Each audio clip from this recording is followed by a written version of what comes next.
হঠাৎ করে তোমাদের সঙ্গে চলো একটা কথা শেয়ার করা যাক। মনে হলো তাই হুট করে ক্যামেরাটা অন করলাম।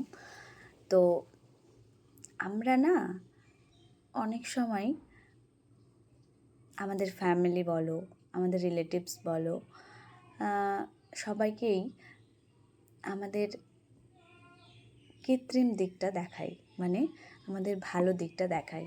আমরা চেষ্টা করি বাড়িতে কেউ জিজ্ঞেস করলে কেমন আছিস, ভালো আছি, বাইরে ভালো আছি, বা বাড়িতে যেটুকু সময় আমরা যে যার নিজের কর্মস্থান কর্মসূত্রে বাইরে থাকা বাদ দিয়ে বাড়িতে যেটুকু থাকি সেটুকু আমরা বাড়ির সামনে দিব্যি হেসে খেলে তাদের কথা মতো চলে অল ইজ ওকে এটা ভেবেই দিন চালিয়ে দিই।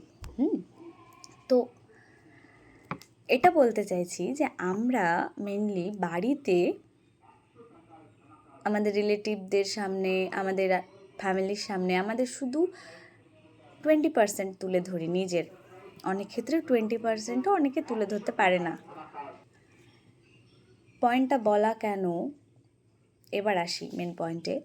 কিন্তু আমরা আমাদের লাইফ পার্টনার, আমাদের হাজব্যান্ডের সামনে পুরোটা তুলে ধরি।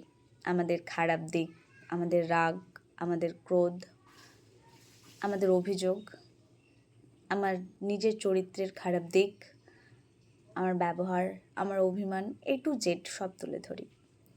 তাই যে 20% তোমার ফ্যামিলি তোমাকে দেখছে সেটা কিন্তু তুমি না।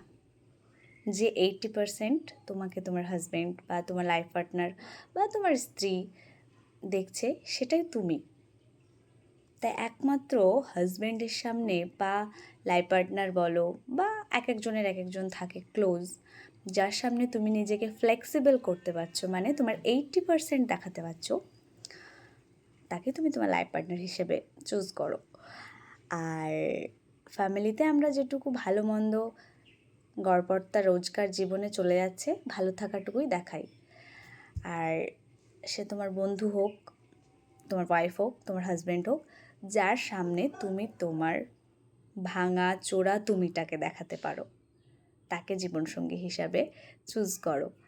এটা আমি মনে করি, এটা আমার তত্ত্ব।